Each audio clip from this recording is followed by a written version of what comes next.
Bismillahirrahmanirrahim. Assalamualaikum warahmatullahi wabarakatuh. Waalaikumsalam. Innal hamdalillah nahmaduhu wa nasta'inuhu wa nastaghfiruh wa na'udzu billahi min shururi anfusina wa min sayyiati a'malina. Man yahdihillahu fala mudilla lahu wa man yudlil fala hadiya lahu.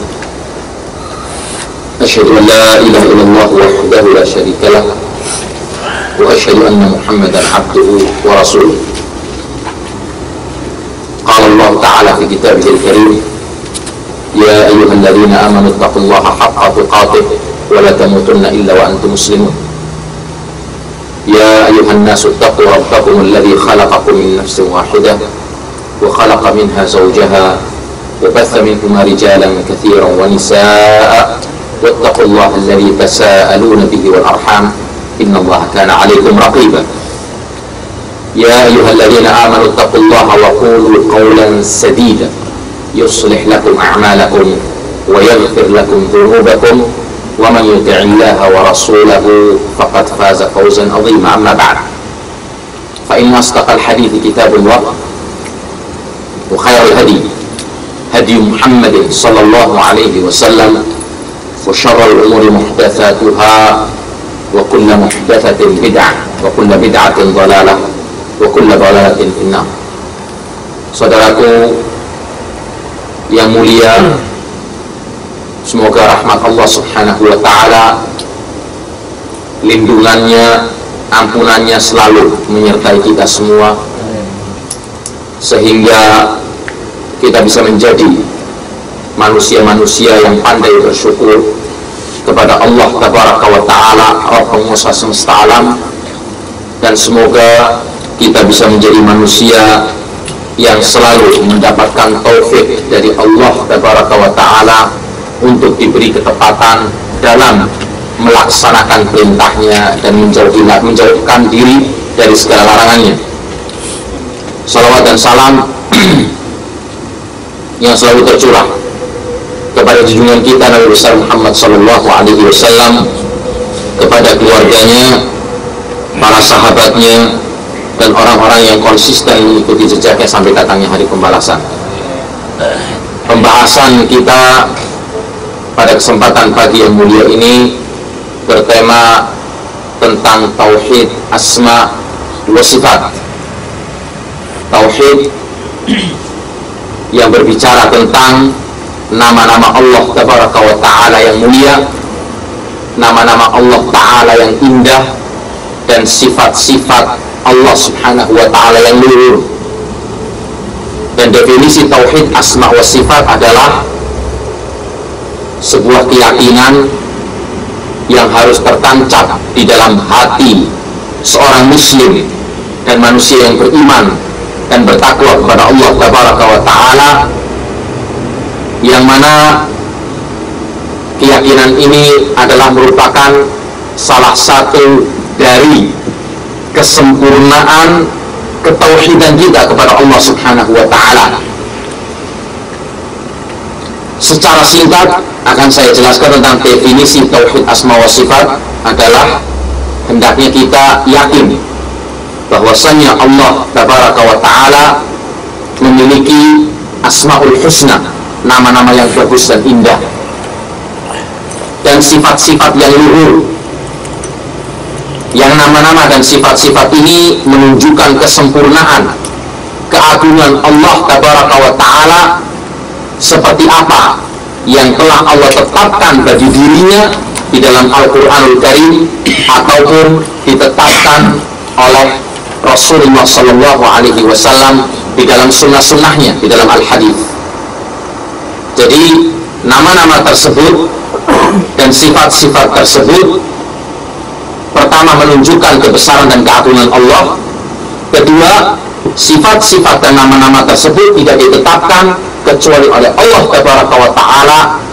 Dan yang kedua, tidak ditetapkan kecuali oleh Rasulullah Sallallahu Alaihi Wasallam tanpa tahrif, yang artinya mengubah dari apa yang telah ditetapkan oleh Allah dan Rasulnya, tanpa ta'til, meniadakan atau menghapus apa yang telah ditetapkan oleh Allah dan Rasulnya dalam nama-nama dan sifat tersebut, tanpa taklif, membicarakan tentang tata cara bagaimananya dari nama dan sifat yang telah ditetapkan oleh Allah dan Rasulnya, dan tanpa tamthil, mencontohkan. Nanti akan kita kaji secara lebih rinci tentang apa itu makna tahrif, ta'til, takyif, dan tamthil.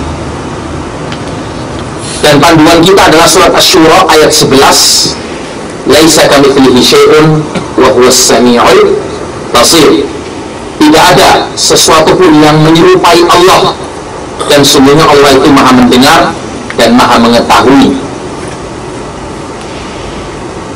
Ayat ini, saudara sekalian, mengandung penafian, penyangkalan atas segala sesuatu yang menyerupai Allah, dan memuat penetapan bahwasanya Allah subhanahu wa ta'ala maha mendengar dan maha mengetahui, yang mana ini adalah merupakan manhaj para salafus soleh, yaitu para sahabat dan tabi'in serta para pengikut tabi'in yang dinamakan sebagai tabi'ut tabi'in. Mereka adalah orang-orang yang berada di atas sunnah Rasulullah Sallallahu Alaihi Wasallam di dalam masalah penetapan tauhid asma wa sifat. Manhaj ini tidak akan menamai dan mensifati Allah subhanahu wa ta'ala kecuali seperti apa yang Allah dan Rasulnya memberi nama dan sifat yang layak kepada Allah subhanahu wa ta'ala, karena ketetapannya ada pada Allah dan Rasulnya.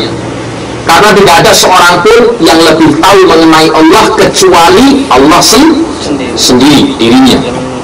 Dan tidak ada seorang pun yang lebih mengetahui tentang Allah setelah Allah kecuali siapa? Nabi Muhammad Sallallahu Alaihi Wasallam. Maka barang siapa memberi nama selain nama-nama yang telah ditetapkan oleh Allah dan ditetapkan oleh Rasulullah Sallallahu Alaihi Wasallam, atau memberi sifat selain sifat-sifat yang ditetapkan oleh Allah dan Rasulnya, atau bahkan mengingkarinya atau menyerupakan sifat-sifat dan nama-namanya dengan makhluk, ataupun mentakwil, menafsirkan, ya kan, dengan penafsiran sesuka hatinya sesuai dengan hawa nafsunya, maka ia telah berkata mengenai Allah subhanahu wa ta'ala dan mengada-adakan kebohongan kepada Allah tanpa dasar ilmu pengetahuan, dan terancam dengan firman Allah yang berbunyi dalam surat Al-Kahfi ayat 15, faman azlamu mimman iftara 'ala Allahi kadiban. Maka siapakah yang lebih zalim dari orang-orang yang mengada-adakan kebohongan atas nama Allah subhanahu wa ta'ala.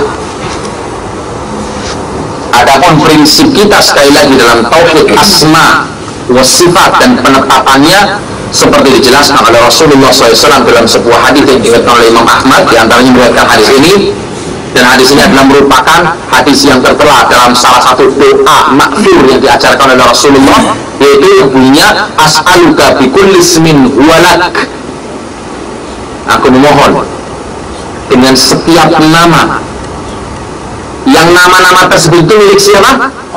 Allah subhanahu wa ta'ala. Dan siapa yang memberikan nama untuk Allah? Allah sendiri. Dan dari mana kita tahu tentang nama-nama tersebut? Dari Allah. Jelasnya, karena ini perkara yang ghaib. Kita lihat Allah belum pernah, tapi pasti setiap orang yang beriman akan diperlihatkan dengan Allah, tapi bukan di sini, nanti di surga. Ini janji Allah. Setiap orang yang beriman akan melihat Allah seperti kita melihat bulan purnama. Manusia yang hidupnya di dunianya melarat ciplat, ya orang, melarat habis, makan aja sulit, tapi dia adalah manusia yang beriman dan beramal soleh, bertakwa kepada Allah subhanahu wa ta'ala, sehingga kelak diperlihatkan oleh Allah dengan surganya, dan lupa seluruh kemelaratannya yang pernah dia rasakan di dunia. Nggak ingat, seakan-akan dia tidak pernah melihat kesengsaraan begitu lihat surga. Lupa kesengsaraan yang pernah dia alami di dunia. Padahal di dunia hidupnya sengsaranya top nomor 1. Misalnya begitu lihat surga, lupa. kesengsaraan yang pernah dia alami di dunia. Dan setelah dimasukkan ke dalam surga dan melihat Allah subhanahu wa ta'ala, kenikmatan yang tadi pernah dia rasakan di surga pun lupa ketika melihat Allah subhanahu wa ta'ala. Nah, kita tidak mengetahui tentang nama-nama Allah yang indah dan sifat-sifat Allah yang luhur kecuali berdasarkan wahyu. Ini poin pertama yang harus kita ketahui. Dan tidak ada yang paham tentang wahyu tersebut kecuali Rasulullah SAW. Oleh karena itu kita memahami seperti apa yang dipahami oleh Rasulullah dan generasi terbaik para tabi'in dan tabi'in. Makanya ini menjadi patokan dan prinsip kita. As'aluka bikulli ismin huwa lak. Aku memohon kepadamu ya Allah dengan setiap nama yang itu menjadi milikmu, karena engkau yang berhak menamai dirimu sendiri, engkau yang berhak mensifati dirimu sendiri. Samaita bihi nafsan, yang engkau namai dirimu oleh dirimu sendiri. Aw 'allamtahu ahadan min khalqik, atau engkau ajarkan seorang dari hambamu. Siapa yang dapat wahyu di dunia ini dari Allah? Rasulullah SAW. Aw anzaltahu fi kitabik, atau yang engkau turunkan di dalam kitab sucimu, yaitu Al-Quran. Awista'tarta bihi fi ilmil ghaibi indak, atau yang engkau sembunyikan di dalam ilmu gaibmu. Artinya nama-nama Allah dan sifat-sifat itu banyak, tak terbatas dan tak terhingga, berada di perbendaharaan dan khazanah Allah subhanahu wa ta'ala. Tapi yang kita ketahui sebatas yang diwahyukan oleh Allah kepada siapa? Nabi Muhammad SAW. Sebatas yang tertera di dalam Al-Quran dan ada di dalam hadis Nabi Muhammad SAW.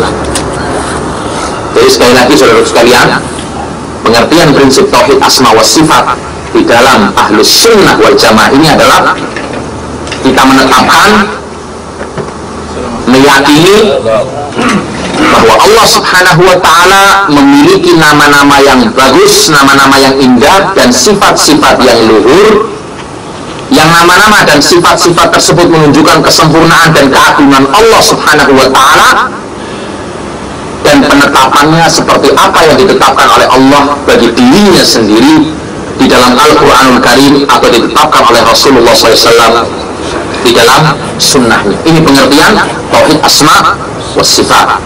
Nah, sebagian contoh dari nama-nama dan sifat Allah adalah seperti Ar-Rahman, Allah Maha Penyayang, atau Ar-Rahim, Allah Maha Pengasih, Al-Hakim, Allah Maha Bijaksana, Al-Ghafur, Allah Maha Pengampun, kan?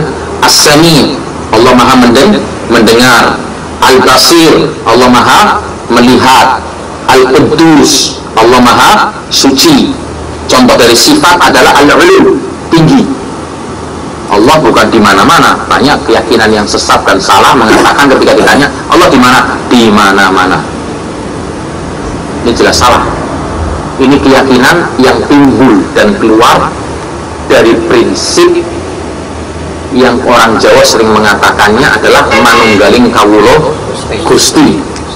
Apa itu manunggaling kawula Gusti? Bersatunya Allah subhanahu wa ta'ala dengan makhluknya, seperti tinta yang dimasukkan ke dalam air.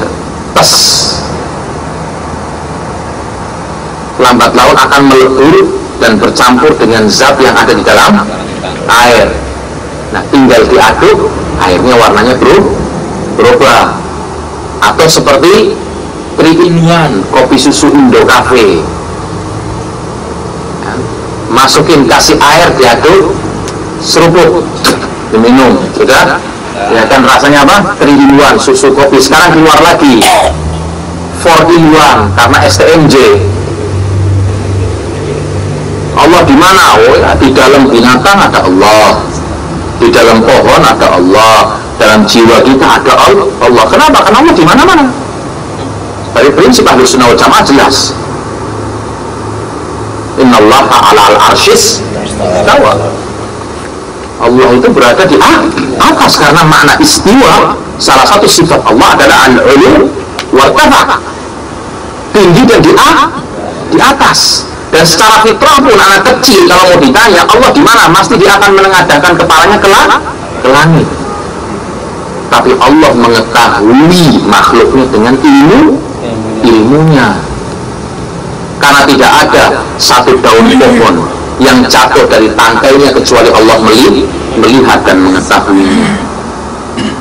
Makanya kenapa dalam prinsip tertinggi tingkatan Islam yaitu al-ihsan, pengertiannya apa? Anta'budallah ka'annaka tarah fa in lam takun tarah fa innahu yarak. Secara akal dan pemikiran orang kalau mengintai itu biasanya dari mana? Dari atas kan.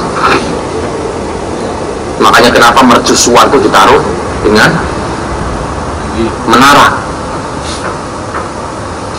karena sifatnya akan mengintai.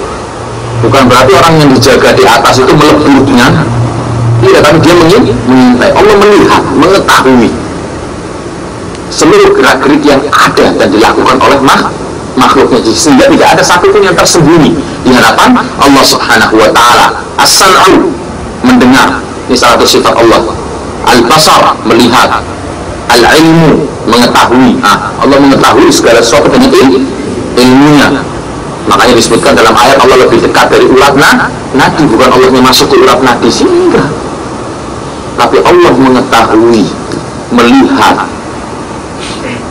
berilmu, meliputi, menguasai seluruh makhluknya dengan ilmunya. Kemudian al-wajhu, wajah, al-yadain, ya kan, kedua tangan, al-hikmah, bijaksana. Ini salah satu bentuk dari apa? Sifat-sifat Allah Subhanahu wa Ta'ala. Dan kita menetapkan sifat-sifat tersebut sesuai dengan ketetapan yang telah ditetapkan oleh Allah Subhanahu wa Ta'ala, dan kita menyangkal segala sifat yang tidak layak oleh Allah untuk disandangkan kepada Allah sesuai dengan penyangkalan yang telah ditetapkan oleh Allah dan Rasulnya. Seperti ayat yang berbunyi wala yadhlimu rabbuka ahada. Ini kan berarti penyangkalan. Tidak mungkin Allah Subhanahu wa Ta'ala memiliki sifat zalim. Maka kita pun menetapkan penyangkalan tersebut. Istawa, Allah, ya kan, kalau diterjemahkan dalam bahasa Indonesia bersemayam sebenarnya kurang tepat, karena maknanya dalam bahasa Arab itu adalah al-ulu wartafa, seperti itu. Maka kita tetapkan sesuai dengan ketetapan yang telah ditetapkan oleh Allah Subhanahu wa Ta'ala. Makanya ketika ada seorang datang kepada Imam Malik rahimahullah dan bertanya kepada beliau tentang al-istiwa, wahai Imam Malik, apa makna al-istiwa? Maka dijawab oleh Imam Malik, al-istiwa'u ma'lum.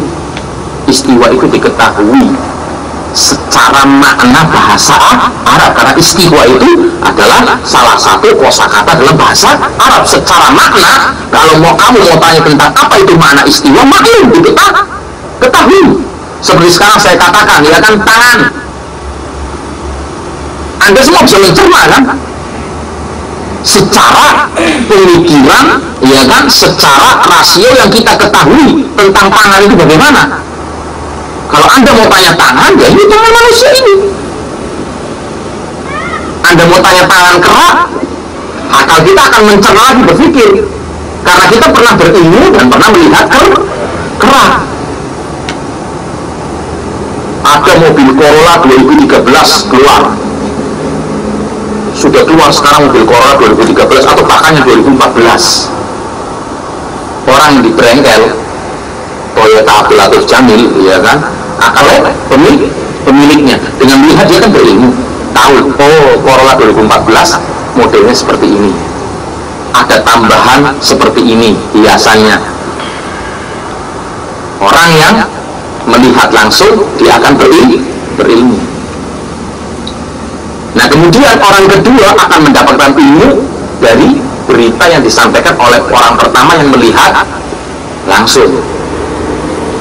Karena cara mendapatkan ilmu itu dengan melihat atau mendapatkan berita. Nah, kalau kita mau tanya tentang bagaimananya tangan Allah, bagaimana wajah Allah, bagaimana istiwanya Allah, Kita akan jawab apa?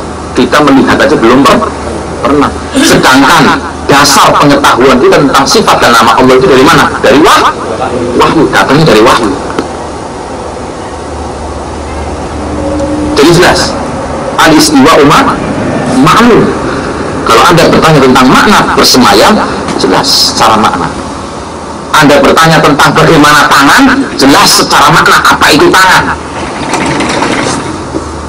Wal kaifu majhul, kata Imam Malik. Tapi kalau kamu mau bertanya tentang bagaimananya istiwanya Allah,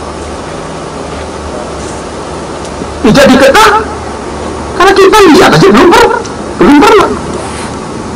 Wal iman bihi wajib, kata Imam Malik. Dan Anda beriman tentang Allah beristiwa, Allah memiliki tangan, Allah memiliki wajah seperti ketetapan yang ada dalam Al-Quran dan Sunnah, wajib hukumnya. Wassu'alu anhu bid'ah. Anda bertanya tentang bagaimananya, itu bid'ah. Karena jawaban kita dan kewajiban kita beriman, dan kita cuma bisa menjawab bagaimananya sesuai dengan kebesaran dan kemuliaan Allah subhanahu wa ta'ala. Laisa kamitslihi syai'un wa huwas sami'ul basir. Tidak ada yang serupa dengan Allah, tidak ada yang sama dengan Allah, sedangkan Allah maha melihat lagi maha mendengar. Mendengar lagi maha melihat. Kita manusia mendengar, ya enggak? Berarti kita sebagai manusia Allah ciptakan dan memiliki sifat mendengar. Tikus mendengar. Gajah pun mendengar. Tapi apakah sama pendengaran manusia dengan pendengaran tikus, dan sama pendengaran tikus dengan pendengaran gajah? Secara nama sama. Ini mendengar, punya sifat mendengar, itu punya sifat mendengar, kita pun manusia sebenarnya punya sifat mendengar.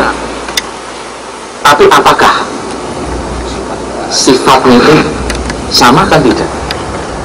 Apalagi pendengaran Allah subhanahu wa ta'ala. Sering saya contohkan, ada di Jakarta sebuah alat untuk mengusir tikus dari Jepang yang mengeluarkan suara, ya kan, yang bagi tikus dengan suara ini makhluk ya. Tapi kita manusia mau ditempelkan sampai di sini nggak denger kok. Tapi coba ambil tikus taruh di samping, kayak orang sepoyongan dia, karena tidak kuat dengan suara yang dikeluarkan oleh alat tersebut. Loh, secara sifat kan saya mendengar, dia mendengar. Tapi secara lama mendengar, tapi sifatnya berbeda kan. Saya bisa mendengar ini, si tikus mendengar, tapi kita manusia tidak bisa mendengar. Berarti berbeda, apalagi pendengaran Allah subhanahu wa ta'ala. Kata Aisyah radhiyallahu anha, aku yang berada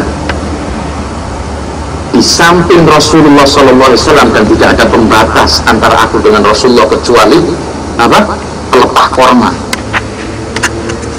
mendengarkan pengaduan seorang wanita yang dilihar oleh suaminya.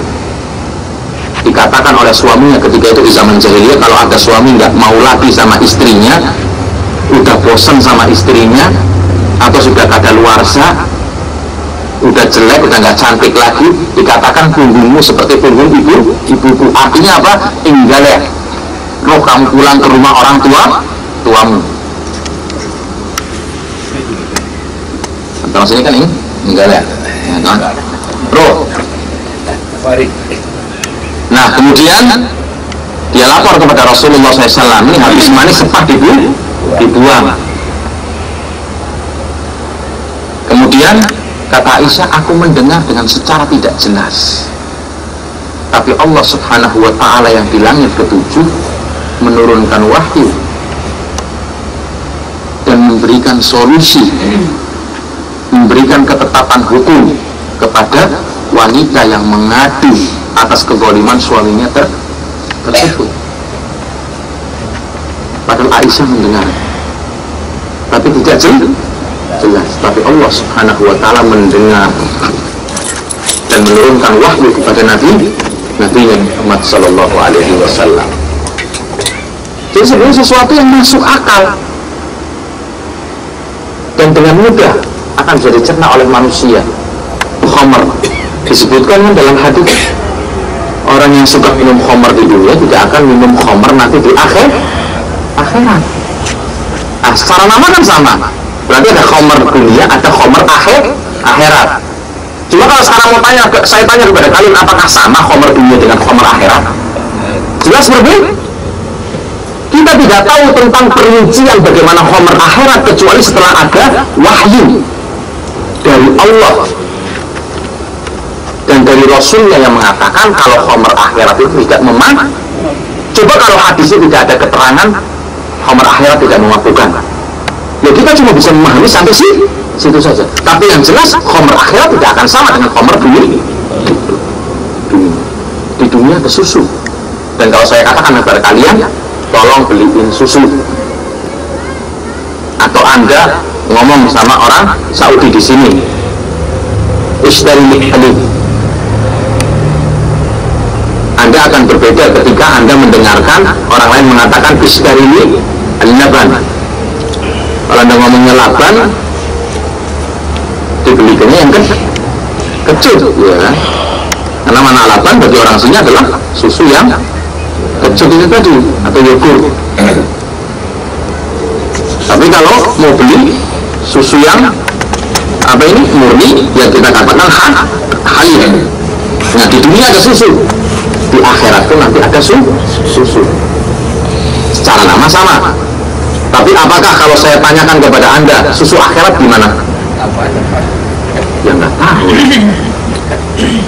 Tapi yang jelas ada susu di akhirat. Sama susu akhirat dengan susu dunia. Ya saya belum pernah nyicipin susu akhirat. Yang saya rasakan cuma susu dunia, tapi jelas tidak akan sama. Bidadari dunia dengan bidadari akhirat sama? Jelas berbeda. Secara nama orang di sini pun kalau lihat orang cantik kan bidadari, kayak bidadari, atau orang Jawa mengatakan widodari. Ya Pak. Tapi apakah sama widodari dunia dengan widodari akhirat? Anda pernah lihat? Tapi kita meyakini, kita beriman, dan kita tidak bisa tahu perinciannya kecuali apabila ada keterangan yang menjelaskan dari wahyu yang lainnya. Jadi sesuatu yang jelas. Kemudian tadi disebutkan tentang istilah-istilah, yaitu tahrif. Ya kan, bahwasanya kita menetapkan seperti apa yang Allah tetapkan, kan? Dan Rasulullah SAW tetapkan tanpa tahrif. Tahrif itu secara bahasa artinya adalah merubah atau mengganti. Itu tahrif secara bahasa maknanya adalah merubah dan mengganti. Menurut pengertian syar'i, tahrif itu artinya adalah merubah lafaz Asmaul Husna atau sifat-sifat Allah yang luhur atau maknanya. Jadi bisa jadi yang dirubah itu lafaznya, atau bisa jadi yang dirubah lafaznya. Nah, dari pengertian ini tahrif itu bisa dibagi menjadi dua. Ada tahrif lafzi, perubahan dalam nama dan sifat Allah secara lafaznya, nanti akan diberikan contohnya di sini. Ada perubahan secara maknawi, lafaznya tetap tapi maknanya yang disimpangkan, maknanya yang ditafsirkan dengan penafsiran yang salah, tidak sesuai dengan apa yang ditetapkan oleh Allah dan Rasulnya. Nah, tahrif dengan cara menambah atau mengurangi atau merubah bentuk lafaz sebagaimana yang dilakukan oleh, ya kan, penganut Abul Hasan al-Asy'ari yang alirannya akhirnya disebut dengan Al-Aryan al-Asy'ariyah, yang membatasi nama-nama Allah Subhanahu wa Ta'ala menjadi 12, 13, 15, ada yang 20 yang disebut sebagai sifat-sifat wajib, wujud, idam, baqa, mukhalafat, ulul hawa, bifi, qiyamuhu, binafsih, ya kan, seperti itu. Dan orang-orang yang mengikuti pemahaman mereka menambah sifat-sifat Allah Subhanahu wa Ta'ala dengan merubahlah lafaz, walaupun Syekh Abu Hasan al-Asy'ari sendiri sudah bertobat dan kembali kepada akidah ahli sunnah wal jamaah dengan mengarang buku Al-Ibanah fi Ushul Diyanah yang membantah keyakinan dia yang lama. Tapi dalam keadaan keyakinan ini sudah menyebar dan orang sekarang pun pengikutnya tidak terima dan mengatakan kalau itu buku palsu, bukan bukunya Abu Hasan al-Asy'ari, padahal itu adalah buku karangannya, sebagai bantahan dan hujjah bagi dirinya di hadapan Allah kalau dia sudah kembali kepada jalan yang benar dan kembali kepada pemahaman ahlul hadis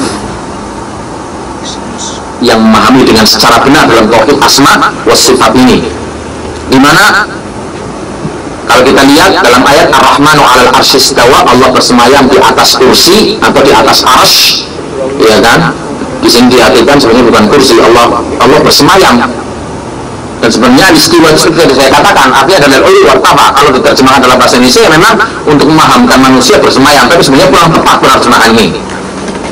Nah, mereka merubah kalimat istiwa bersemayam yang berarti istaqarra alaih dan irtafa'a alaih dengan menambahkan lam.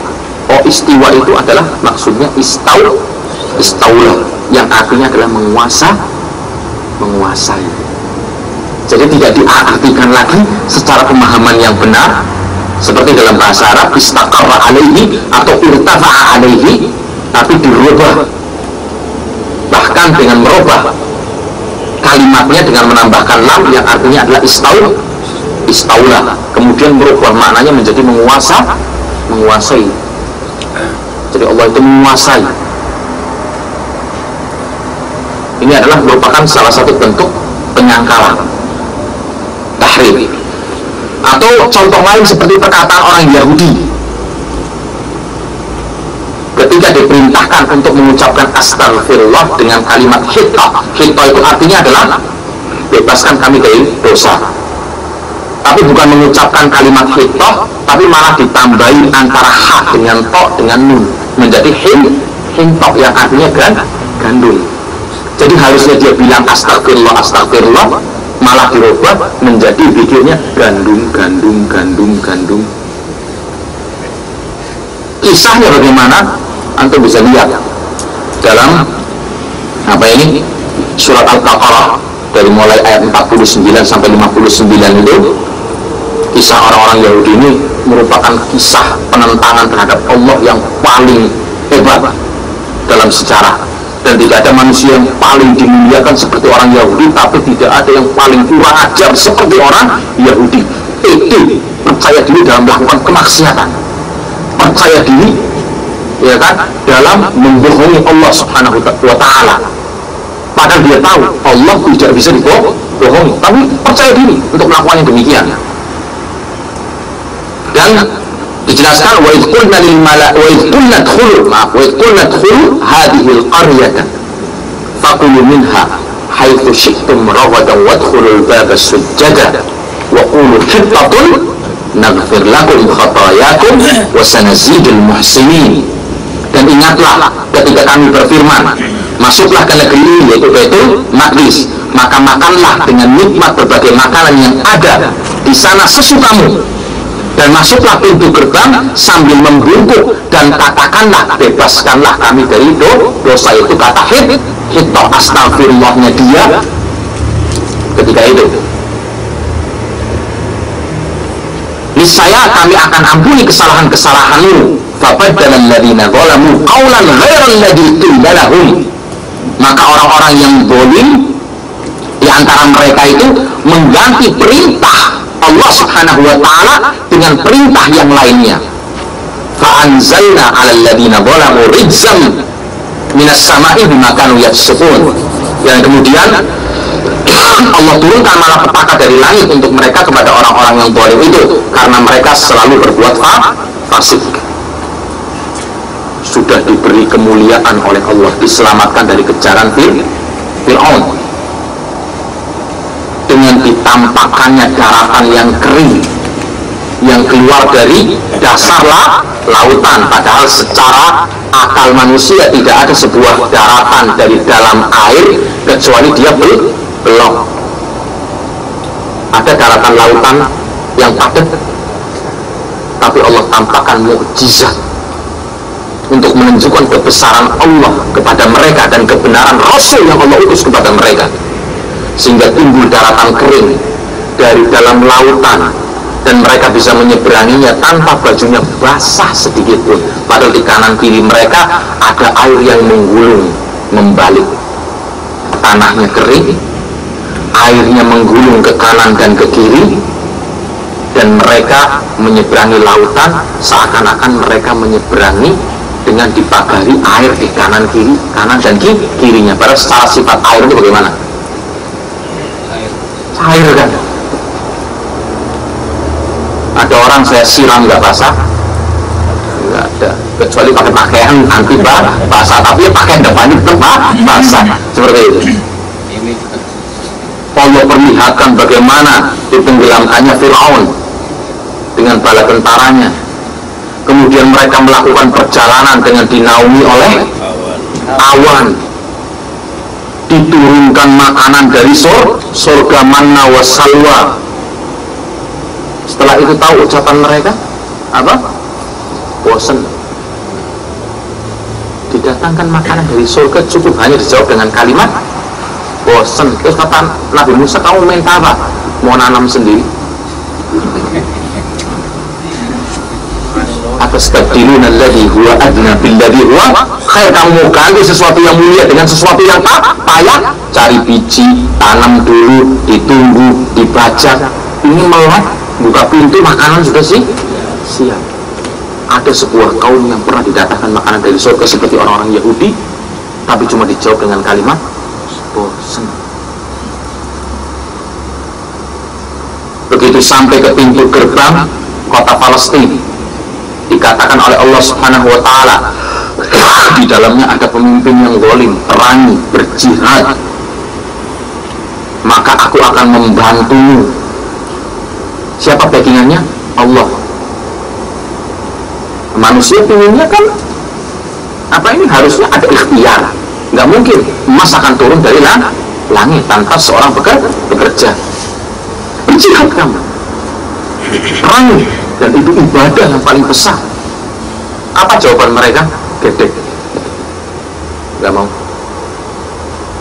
Fadhhab anta wa rabbuka faqatila fanahnu hahuna qa'idun.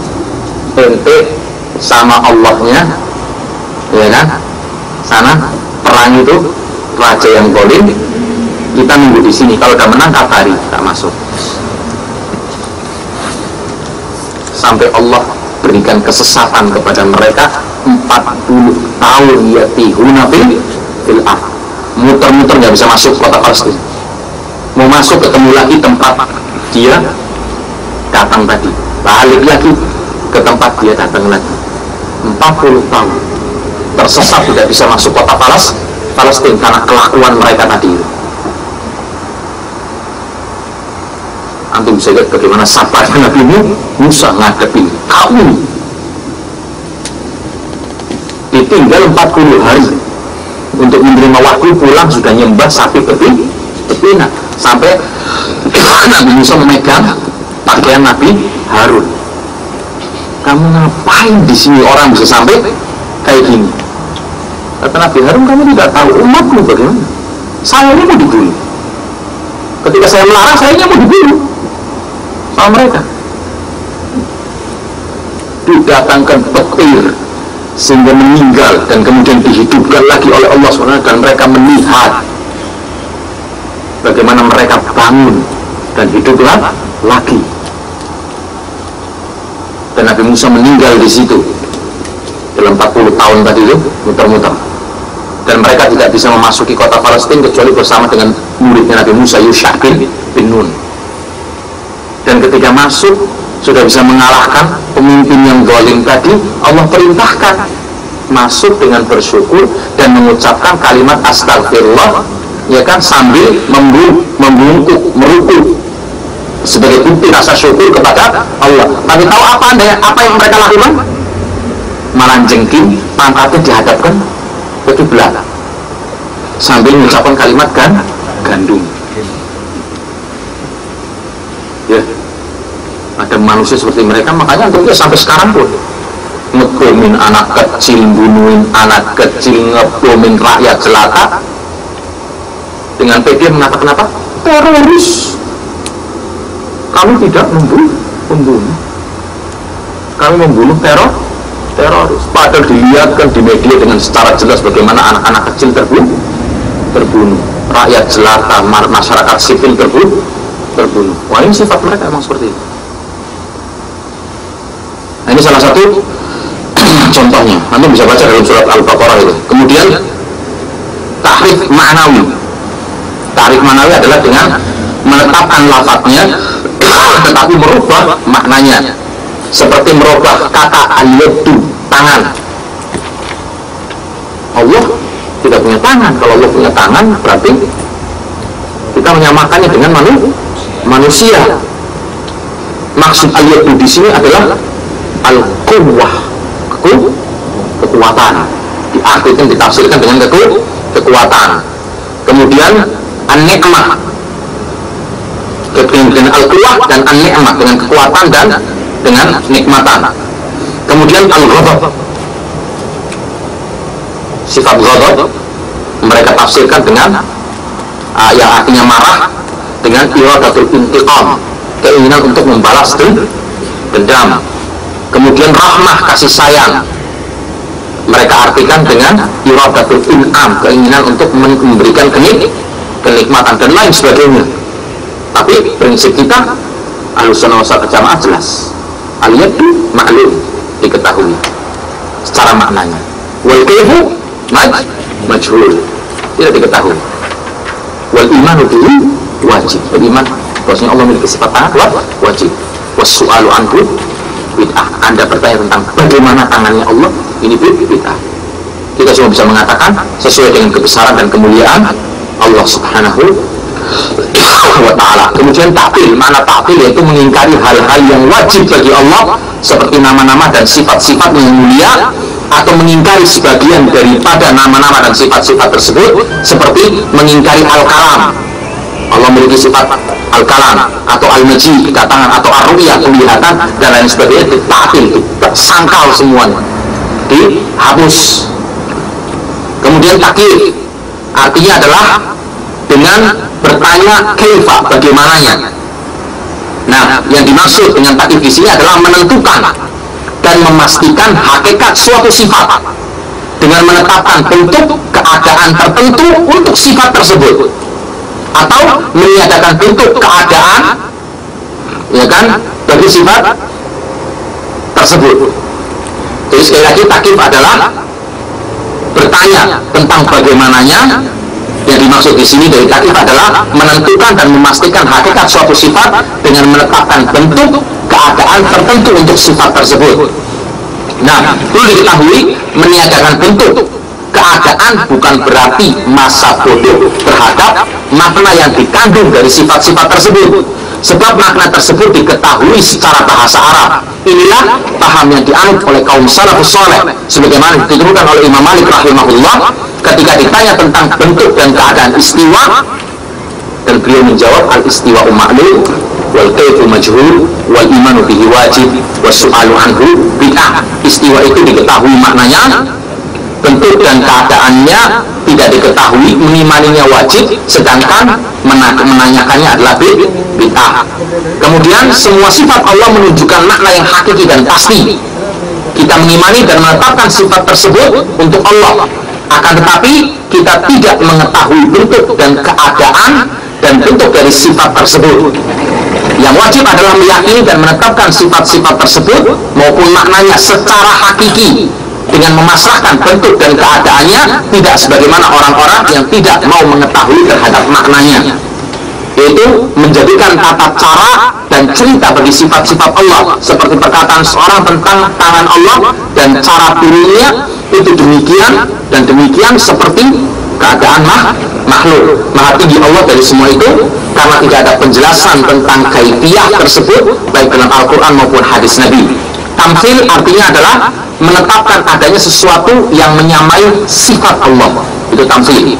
Kalau tasbih, menetapkan sesuatu yang menyerupai salah satu dari sifatnya. Nah, perbedaan tamthil dengan tasbih adalah, kalau tamthil mengharuskan adanya persamaan pada semua bentuk bagian sifat, sedangkan tasbih menuntut persamaan pada sebagian sifat. Tangan kera dengan tangan manusia mirip, atau serupa?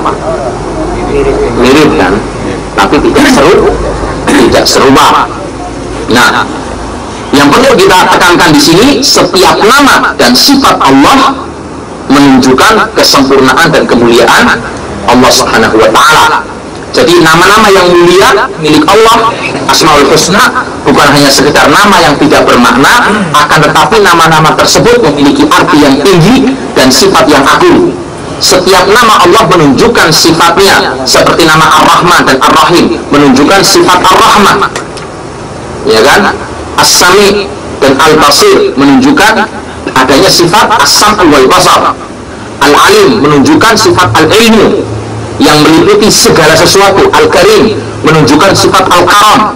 Al-Khaliq menunjukkan sifat bahwasanya Allah Maha Mencipta. Ar-Razik menunjukkan bahwasanya Allah Maha Pemberi rezeki, dan begitu juga seterusnya. Dan ini pemahaman yang kita yakini dalam prinsip tauhid Ahlus Sunnati wal Jamaah dalam penetapan tauhid asma wa sifat.